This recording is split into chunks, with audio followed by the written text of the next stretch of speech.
Fan Ramen. Who's hungry? Welcome to Fan Ramen. The official podcast of Black Ramen. We're a band who writes epic music for film and games. And we're here to read your fan fiction.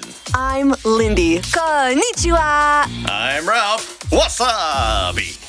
Behind the board is our awesome sound guy. And man of all men, the Sound Samurai, Kevin.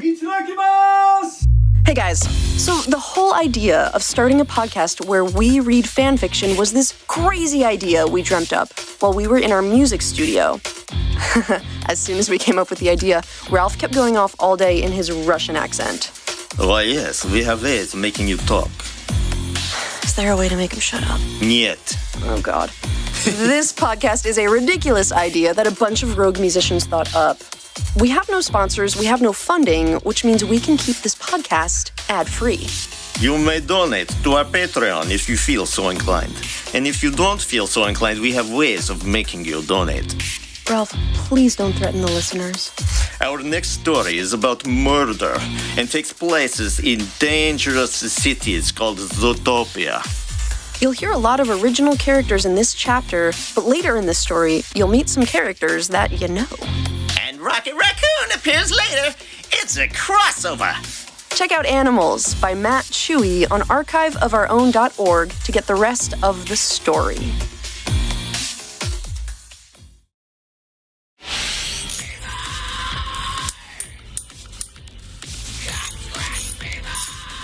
Hey, Victor, get the heck over here. Victor chuckled. Demois needed help again, like always. The old otter always called him over for the most trivial problems that were easy to fix. The bobcat had a way better reach for certain cars that the otter had no chance of fixing with his species difference. Coming. Victor sped through the empty garage before finally making it over to Demois's car. The otter was underneath, tools piled all around him. The bobcat folded his arms. What do you need now, Gramps? The otter rolled out from under the truck, dusting himself off before standing up. Well, it's not the car if that's what you're wondering. Victor sighed. Then why did you call me over here then? The otter reached inside his pocket, pulling out an envelope with a messy, paw-written name on it. Some fella dropped this by. Think he knew you. Victor snatched it out of Demois's hand before putting it in his pocket to read later. Victor had very few friends in Chicago, and he had no idea who could have sent this letter. He kept his expression neutral as he looked at Demois. Who brought it? The otter shrugged. Had a hoodie on. I thought it was a pred, but the odd thing was, they had no tail. Victor shrugged.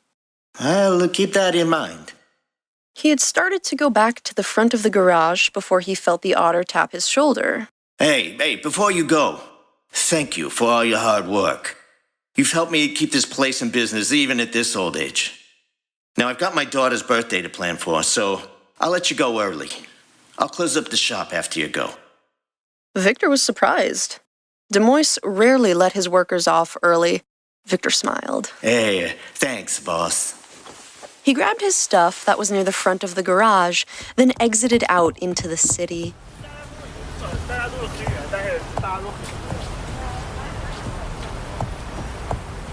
Chicago was a bright, bustling city at night, full of all sorts of mammals. But crime stained its streets during this time. While there was more of a push for more cop patrols at night, not many people roamed around at night, unless they had a close destination or were looking for trouble. Victor knew his way around the streets, even though he only had been here a few years. He mainly went down the safest routes back to his place, well lit and with groups of people.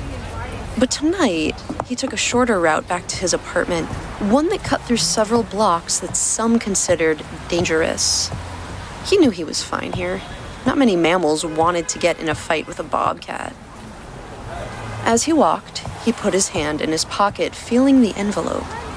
He snatched it out of his pocket and opened it with a claw. It was folded, and he opened it with anticipation.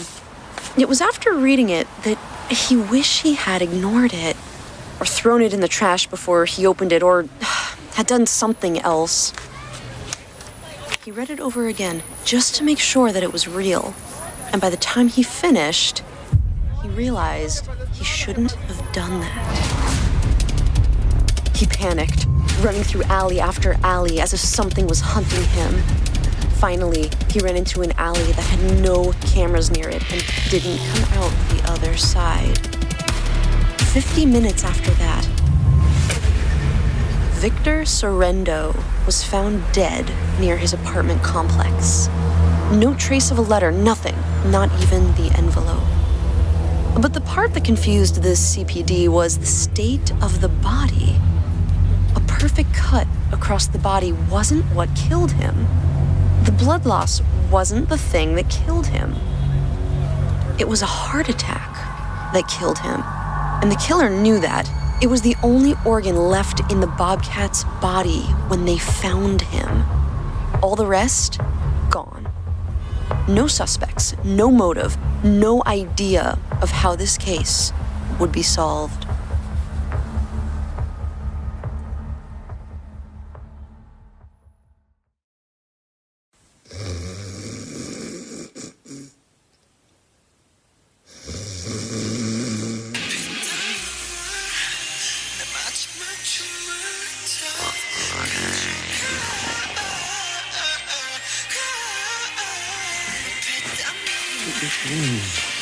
Sometimes, the wolf didn't want to wake up in the morning. Not in a I hate my life way, but more like in a I'm tired and want to do nothing kind of way. But his job required it. Actually, former job. The phone buzzed again. Some pop ringtone that he had set randomly when he was first adding contacts to it. He hated it at first, but now he only kept it to remind himself that it was just a part of his life. He trudged over to pick it up and flicked it open. Fen here. A female voice spoke loudly into his ear. Manager needs you for this new case. Got a murder that we need your... No. He was ready to push the off button before he sighed and put it back up to his ear. It appeared the operator hadn't noticed his response, still going on about the murder. And he has no organs left, just a heart. Major says you worked with cases like this, right? Fenrir sighed. And it was cases like that that led me to my retirement. What makes this different from some other organ snatcher? The wolf heard the sound of papers shuffling before it stopped. The operator spoke again. Wouldn't those snatchers take the heart, too? Well, it's rare, actually. Not many mammals have the same organ structure as others. Most organs are either wasted or sold for pitiful amounts to mammals who think they can be Frankenstein. Anyway, is there anything else? He heard more papers being shuffled before he heard the operator speak up again. He wants you to look over everything at the scene before we have to move the body. The wolf grumbled, placing the phone on his desk before getting dressed. He grabbed an old pair of jeans and a gray shirt. I'm still gonna need payment for this. I'm technically done with working on cases. I don't have a job. Technically, he was right. But Fenrir was a freelancer now, and no one, not even the major, knew exactly the circumstances of the job. Fenrir could feel the annoyance of the operator as he put the phone back to his ear. He'll tell you all the details once you arrive. I've seen the pictures from the scene. Haven't seen this much blood splattered since they showed us that training video on edged weapons. The operator continued. Anyways, I have to get back to paperwork on this. The location is at 655 North Cicero Avenue. Good luck. The phone cut off, making him realize he had not said anything about his choice of doing the job. Damn. He stifled a laugh as he remembered having to watch that same video back in his training days. The video in question, Surviving Edged Weapons, was shown to every cop in the district when they first entered the force. It was pretty realistic, even though it was originally done in Wisconsin. Even though it was educational, he had once seen it posted online with commentators wanting to see more. He stuffed his phone in his pocket while also grabbing his keys. Fenrir quickly put on his jacket, black with a Kevlar frame interlaced on the inside. He left his pistol, a Colt 1911 with a dark green grip, in his drawer under lock and key. While many cities in the United States had strict gun laws, cities like Chicago was one of the few with little legislation on gun laws. Zootopia was the only city in the US that had outlawed guns outright. This hadn't stopped smuggling, though. Most of the smuggling was started in Chicago, with dealers going to other cities around the country, with most activities centering in Zootopia. He stood at the door, feeling conflicted as thoughts went through his mind. Why didn't he just say no? Why didn't he just hang up? Why not just say he was busy or on a date or some boring BS? He shrugged. Maybe he just liked the hunt. The feeling of finding some sort of resolution, that's what drove him. He opened the door and walked out into a new day.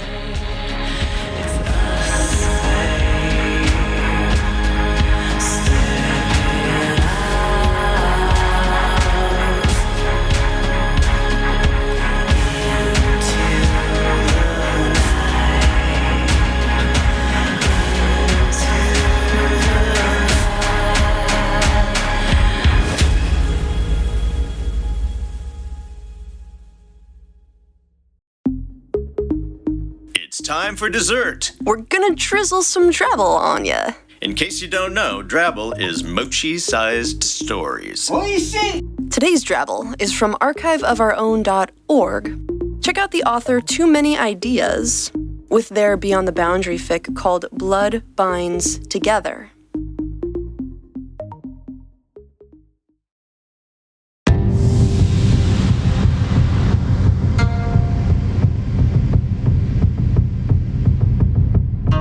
The Kuriyama clan has sworn fealty to the Nase clan in exchange for survival. Now, Mitsuki Nase and Mirai Kuriyama, as members of the two families and essentially their princesses, often find themselves meeting. These are very short accounts of what happens during those frequent meetings and the relationships of daughters of a modern shogun and daimyo.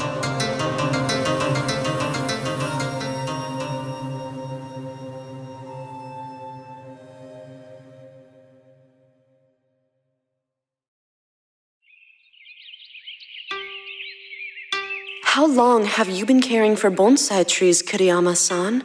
Mirai carefully set down the tree she had brought into the Nase mansion on the nightstand. A few months. It makes me happy. Mitsuki nodded, looking at the tree and taking stock of it. Why is that? Mirai stopped, thinking about that. It makes me feel at peace. Another nod from Mitsuki. Tranquil. Yes! Mirai sat down in a chair, absently watching the tree herself now. And that makes me feel better about being here for a while. Here at the mansion, you mean? Mirai nodded. Yes, I'd rather be home if I'm being honest. Mitsuki sighed. I wish our family's politics didn't get in the way of your happiness so much. Mirai shrugged. It's okay. I might not like the house very much, but I like you, so it cancels out.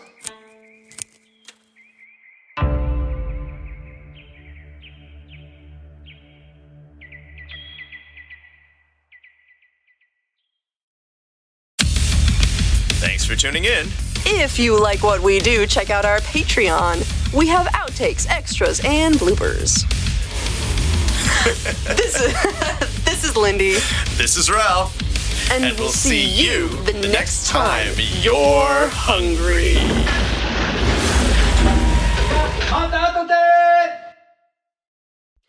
This podcast produced by Lindy Day and Ralph Avalon. Sound design and engineering by Kevin Villagestone. Music by Black Ramen. Recorded and mixed in the Black Ramen Studios.